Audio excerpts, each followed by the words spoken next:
Hello everyone, চলো আজকে তোমাদের সঙ্গে শেয়ার করব আমার এই ছোট্ট পুচকুটার অন্নপ্রাশনের কিছু সুন্দর সুন্দর মুহূর্ত। এই দিনটা আমরা কিভাবে সেলিব্রেট করলাম ঘরোয়াভাবে, সেটাই তোমাদের সঙ্গে আজকে শেয়ার করছি। তো দেখো, ফার্স্টে আমি ওর জন্য একটা গিফট কিনেছিলাম। এই যে কাঁসার থালাটা ওকে আমি দিয়েছি ভাত খাওয়ার জন্য, তো এটা আমি দিয়ে দিলাম। আর হচ্ছে পরদিন দেখো সকালবেলা রান্নার আয়োজনে সবাই ব্যস্ত। এখানে ভাত হয়ে গেছে, পুচকুর জন্য 5 রকমের ভাজা হয়ে গেছে। আমরা আগের দিন রাত্রেই সব কিছু কুটে বেছে রেখেছিলাম আর ভোরবেলাতেই রান্না বসিয়ে দিয়েছিলাম। তো দেখো ফার্স্টে এখানে ডাল হয়ে গেছে, মুগ ডাল দিয়ে সবজি দিয়ে ডাল করেছি, সবজি ডাল। আর এখানে হচ্ছে পুঁই শাক দিয়ে চিংড়ি মাছ হয়েছে, চাটনি হয়ে গেছে, আর পায়েসটাও হয়ে গেছে। মোটামুটি সব রান্নাই কমপ্লিট হয়ে গেছে 9টার মধ্যে, শুধু চিকেনটা বাকি রয়েছে। তো দাদা গিয়েছে বাজারে মাংসটা নিয়ে আসতে, তার মধ্যে আমরা স্যালাড ট্যালাডগুলো কেটে সব কিছু গুছিয়ে রেখেছি। তো দেখো এখানে 7 কেজি মাংস রয়েছে। বাজার থেকে মাংসটা আনার পর খুব ভালো করে ধুয়ে আমরা জল ঝরাতে দিয়েছি, আলুটা ভেজে তুলে নিয়েছি, আর এখন মশলা কষানো হচ্ছে। এই ফার্স্ট টাইম আমি এত জনের রান্না করছি। ঘরে রান্না করি প্রত্যেক দিনই হয়, 10-12 জনের মতো রান্না হয়, যেহেতু আমরা জয়েন্ট ফ্যামিলি।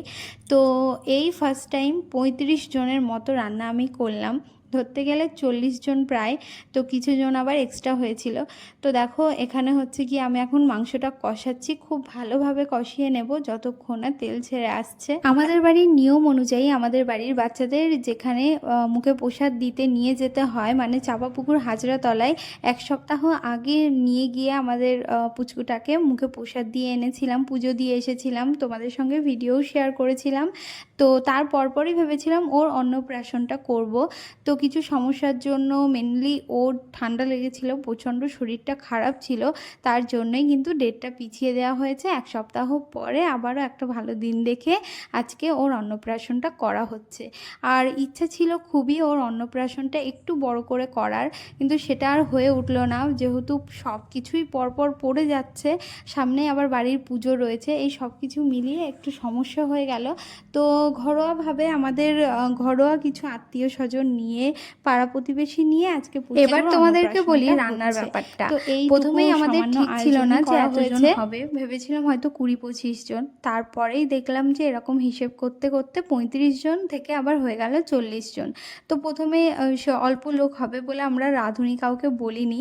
তো ভেবেছিলাম আমরা বাড়িতেই যেমন রান্না করি সেভাবেই করে নেব সবাই মিলে, আমি, আমার ননদ আছে, যা আছে, আমার শাশুড়ি মা আছে, সবাই মিলে। তো ফাইনালি আমার ননদের রান্না করার কথা ছিল, সে করেনি, বলছে যে তুমি রান্না করো।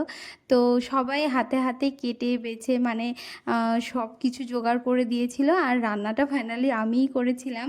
খুব ভয় করছিল, এত জনের আয়োজনের রান্না আমি কখনো করিনি, এই ফার্স্ট টাইম। তবে শেষ পর্যন্ত সবাই খেয়ে খুবই ভালো বলেছে, এটাই আমার কাছে অনেক বড় পাওয়া। তো রান্নাটা হয়ে যাওয়ার পর টুকটাক যা কাজ ছিল সেগুলো সেরে আমি রেডি হয়ে নিয়েছিলাম। আর আমার যা এদিকে ওর খাবারের যা কিছু আয়োজন ছিল, মানে থালায় বেড়ে, তারপর বাটির মধ্যে ওর জন্য একটু একটু করে সব কিছুই দিয়েছিল, দিয়ে সুন্দর করে ওর সামনে গুছিয়ে দিয়েছিল। আর এখন পুচকুকে ওর মামার কোলে বসিয়ে মুখ এঁটো করে দেওয়া হলো। সবাই একে একে আশীর্বাদ করছে, প্রথমে আমার শাশুড়ি মা আশীর্বাদ করলো, তারপরে আমি আশীর্বাদ করে নিলাম।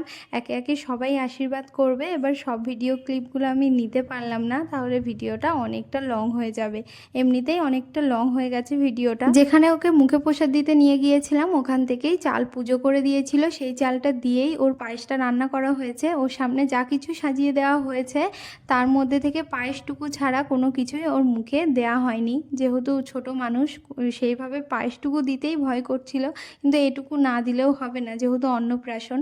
তো যাই হোক, আশীর্বাদ পর্ব শেষে এখন সবাইকে খেতে দিয়ে দেওয়া হয়েছে।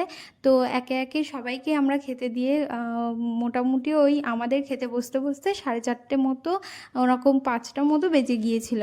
তো সারাদিনে কিছু কিছু ভিডিও ক্লিপ আমি নিতে পেরেছি, কাজের বাড়ি, মানে কাজের মধ্যে ব্যস্ত ছিলাম, সব ভিডিও ক্লিপগুলো আমি নিতে পারিনি, যতটুকু নিয়েছি ততটুকু তোমাদের সঙ্গে শেয়ার করলাম।